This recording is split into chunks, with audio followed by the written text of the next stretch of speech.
Second lesson છે લવ is to બેર. બેર એટલે સહન કરવું. સહન કરવું તે પ્રેમ છે.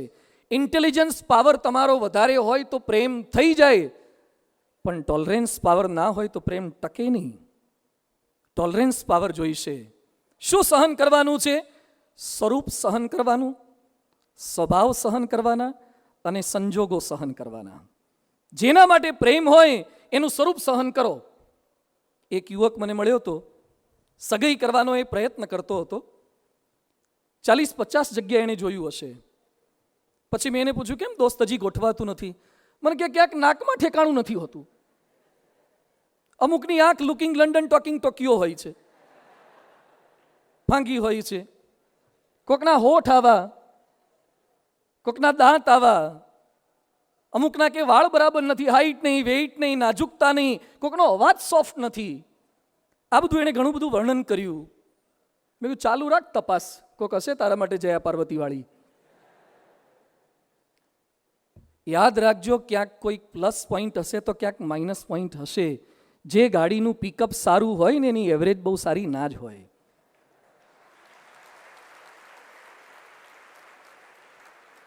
પિકઅપ સારું હોય તો તમારે એવરેજ જતી કરવી પડે. એમ જેને તમે સ્વરૂપ બહુ જોવા જશો તો પછી થોડુંક સહન કરવાનું પણ વધારે થશે. રૂપ ખાલી જોવા જશો તો, એટલે એની વચ્ચે થોડુંક સ્વરૂપમાં તમારે જે મળ્યું છે એમાં સંતોષ. લેલા મજનૂની વાતો આપણે ક્યાંક સાંભળી છે, નામ તો સાંભળ્યા હશે. લેલા મજનુ, મજનૂને લેલા બહુ ગમતી, પણ લેલા બહુ કાળી હતી, લેલા બહુ શ્યામ હતી. લોકોને લાગે કે મજનુ ક્યાં આમાં પડ્યો, પણ કહેવાયું છે ને દિલ લગા ગધી છે તો પરી ક્યાં ચીજ હે. તમને જેમાં પ્રેમ થઈ જાય પછી લોકો જોતા નથી. એટલે મજનૂને કીધું કે લેલા તો બહુ કાળી છે, તને આમાં કેમ પ્રેમ થયો? લેલામાં કંઈ બરકત નથી. એટલે મજનુ કહે છે, લેલા કો દેખના હે તો મજનુ કી નિગાહો સે દેખો.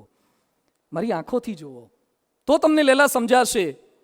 એમ આપણને જે પાત્ર, આપણા મમ્મી પપ્પા, એક છોકરો મને શું કે, સ્વામી મારા પપ્પા બદલાતા નથી, નહીં તો હમણાં બદલી નાખું. ટક ટક કચ કચ કચ કચ, નાની નાની વાતની અંદર. મારા પપ્પા આવા છે, મારા પપ્પા ગામડાના છે, સાવ દેશી છે. કેમ તમે એનું સ્વરૂપ સહન નથી કરી શકતા?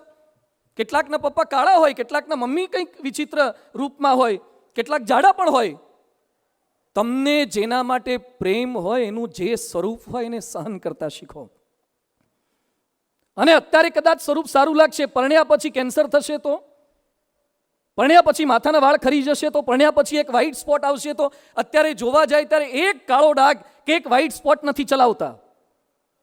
પરણ્યા પછી આખું વ્હાઈટ થશે, શું કરવાના?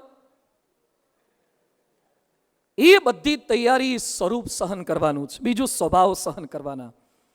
તુલસી સંસાર में भात भात के लोग, કોઈકનો બોલવાનો સ્વભાવ હોય, કોઈકનો શાંત સ્વભાવ, કોઈકને ગળ્યું ભાવે, કોઈકને તીખું ભાવે, કોઈકને ઠંડી ફાવે, કોઈકને ગરમી ફાવે, કોઈકને દરિયે ફરવા જવું ગમે તો કોઈક કે ના આપણે પર્વત જ બરાબર છે.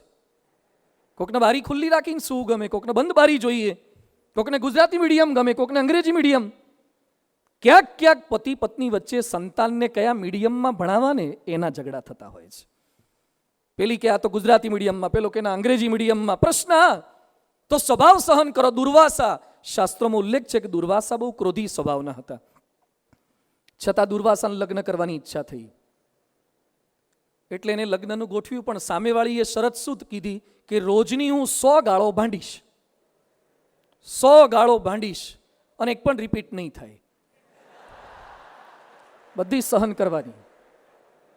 દુર્વાસા કે મંજૂર છે, પણ લગ્ન કરો. જી હજૂર. રોજ દુર્વાસા 100 ગાળો સહન કરતા હતા. સ્વભાવ સહન કરો. લિંકન, અબ્રાહમ લિંકન, અમેરિકાના પ્રેસિડેન્ટ, પણ એની પત્ની બહુ વિચિત્ર સ્વભાવના હતા. એકવાર લિંકનને મળવા માટે મહેમાનો આવેલા હતા. તેની પત્ની આવી ડ્રોઈંગ રૂમમાં અને જેમ તેમ બોલવા લાગી, અપમાન કરવા લાગી. લિંકન શાંતિથી સાંભળી રહ્યા. થોડીક વાર થઈ, પેલીને સંતોષ ન થયો. અંદરથી કોફીનો ગ્લાસ લઈને આવી અને લિંકનના કોટ ઉપર, ખમીસ ઉપર કોફી નાખીને જતી રહી. તોય લિંકન શાંતિથી બેઠા. એટલે મહેમાન કે તમારી પત્ની તમારી સાથે આવું વર્તન કરે છે તોય તમને આમ લાગી કેમ નથી આવતું? લિંકન કે જ્યારથી ગાજવીજ થતી હતી ત્યારથી મેં નક્કી કર્યું હતું કે વરસાદ થવાનો. જ્યારથી બોલીને ગઈ હતી ત્યારથી નક્કી હતું કે બારિશ તો થવાની જ છે. અને કે હવે ટેવાઈ ગયા, સેટ થઈ ગયું. એક ભાઈએ નહીં જ્યોતિષ પાસે હાથ જોડાયો, એટલે જ્યોતિષને કે જોન બાપુ શું લખ્યું છે મારા હાથમાં? એ કે તમારે લગ્નના 2 વર્ષ સુધી તો સખત દુઃખ છે, સખત દુઃખ, રોજ ઝઘડા, પ્રશ્નો, હેરાનગતિ. એટલે પેલો યુવાન થોડોક હલી ગયો. પછી કે પણ 2 વર્ષ પછી કેવું છે? એ કે પછી તમે ટેવાઈ જશો.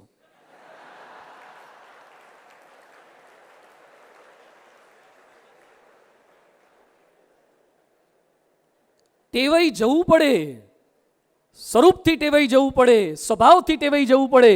સ્વભાવ હોય પણ જે નથી ટેવાતા એ શું કરે? બોમ્બેમાં પરેલ વિસ્તારમાં ગૌતમ ગાસ્તે કરીને એક ભાઈ રહે, એના પત્ની સાથે રહેતા હતા, બાળકો મળ્યા હતા. એમાં એના પત્નીએ કઢી બનાવી અને કઢી બહુ સરસ બની. ઘણીવાર આઈટમ બની જાય સારી, એટલે કઢી એટલી સરસ બની, આ ભાઈ ખાતા ગયા, એને બહુ ભાઈ. પછી એના વાઈફને કીધું કે કઢી રાખી મૂકજે, હું સાંજે આવું ને ત્યારે આ જ કઢી હું ખાઈશ. એના પત્ની કેવો કેવો રાઈટ.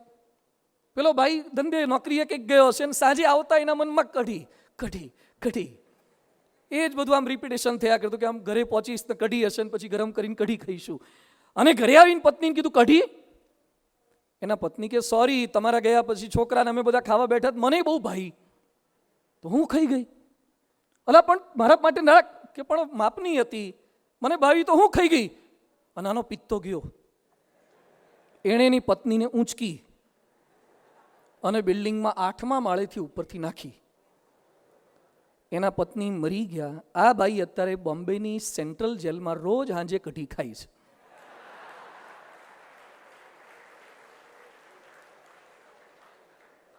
તો થોડું ખમી ગયા હોત તો સાંજે કઢી ન બનાવી દેત. તો પ્રેમ એટલે સ્વભાવો સહન કરવા પડશે. પ્રેમ એટલે સંજોગો સહન કરવાના જ. ક્યારેક ચડતી આવે, ક્યારેક પડતી આવે. જીવન એ કોઈ સ્ટેરકેસ નથી, ગિરનાર છે, ક્યારેક ચડવાનું આવશે. અત્યારે અનિલ અંબાણીની હાલત કેવી થઈ છે? મુકેશ અંબાણી સાથે સેપરેશન સાથે થયું હતું, અત્યારે રિલાયન્સ ડાઉન થતું જાય, ચડતી પડતી આવે. મને અમેરિકામાં ન્યુયોર્ક બાજુ એક છોકરો મળ્યો, એની પત્ની અમેરિકામાં એનાથી ભાગીને જતી રહી. કેમ? એ કે સ્વામી મારો $1,00,000 સેલરી હતો પર એનમ, અને હમણાં રિસેશનની અંદર ડાઉન થયું એટલે મને 45 કે 55,000 થયું, એટલે મારી પત્ની મને છોડીને જતી રહી. એ કે લાખ થાય ત્યારે બોલાવજો. તો સંજોગો બદલાય તો દુઃખ પડે એટલે જતું રહેવાનું, એ પ્રેમ નથી. ગમે તેટલા દુઃખ હોય પણ તમે ભેગા છો ને. અને આજકાલની સીતા શું કે તમે ભેગા છો તોય તકલીફ કેમ છે? અને અમુક સીતા તો શું કે તમે ભેગા છો ને એટલે જ તકલીફ છે. અમે એકલા હતા ને કોઈ તકલીફ જ નહોતી. તો તવ સ્નેહ પુરસ્કૃતા, આપણી માગણી સંતોષ. હમણાં રાજકોટમાં એક ભારે પ્રસંગ બની ગયો, દુઃખદ. એક બેને એના હસબન્ડને એમ કીધું કે મારે પાઉભાજી ખાવી છે અને તમે બટરવાળા પાઉં લઈ આવો. એના હસબન્ડ લેવા માટે ગયા અને બટરવાળા કંઈક નહીં મળ્યા હોય અથવા એની ઈચ્છા નહીં હોય, એટલે કયા લઈ આવ્યા? તેલવાળા લઈ આવ્યા. તેલવાળા પાઉં લઈ આવ્યા અને આ બેનને ન ગમ્યું. એની સ્પ્રિંગ છટકી. She has committed suicide.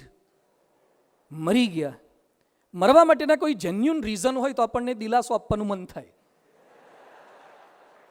સાસુએ માર્યા હોય, ખખડાયા હોય, હેરાનગતિ હોય, દહેજના પ્રશ્નો હોય, શારીરિક તકલીફ બહુ હોય. હવે જે બટર માટે મરી ગયા હોય એના બેસણામાં જવાનું મન કેમ થાય?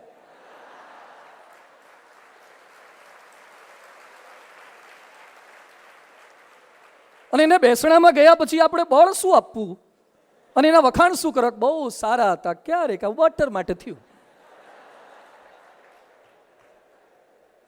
પ્રેમ એટલે બેર ટુ બેર, સહન કરો. બધું જ આપણી ઈચ્છા મુજબ નહીં મળે. Love is to bare.